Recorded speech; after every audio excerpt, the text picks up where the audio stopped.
In single page applications, you have multiple views, multiple functionality, without ever having to fully reload your page.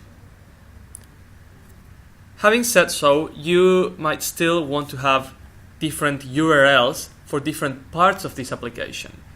Because, for example, you might want to link to some content in that application, or you might want to be able to go back on the browser to another URL.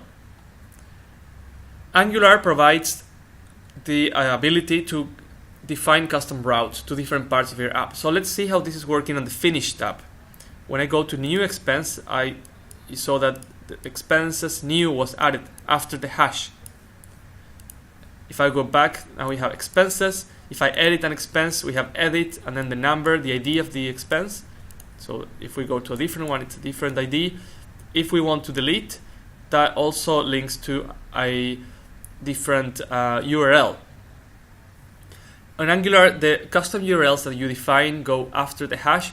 If you go into more advanced options in the documentation, you can also use the exclamation sign after the hash or get rid of the hash altogether. But we're going to use the hash in this case.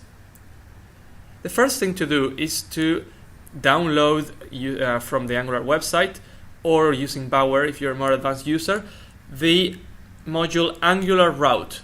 When you downloaded Angular originally, there was a dialog that asked if you wanted extra modules. In there you'll find Route. So you need to include that one after Angular.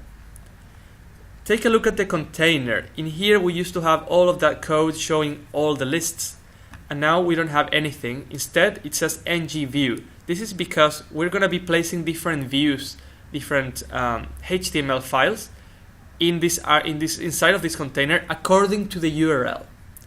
Let's take a look at the file structure of what the project is going to look now. We have a new views folder, and in there we have two views, which are the two pages that we want to have.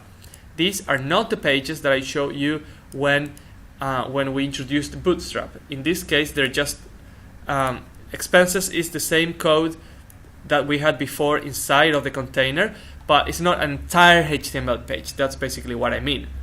In terms of expense form, I'm just showing a sample page that we'll use later. It has a URL to the home and a URL to some non-existing route, just to show you how that can be handled too. But we won't cover that in this particular video. Let's go back to index. So we included route.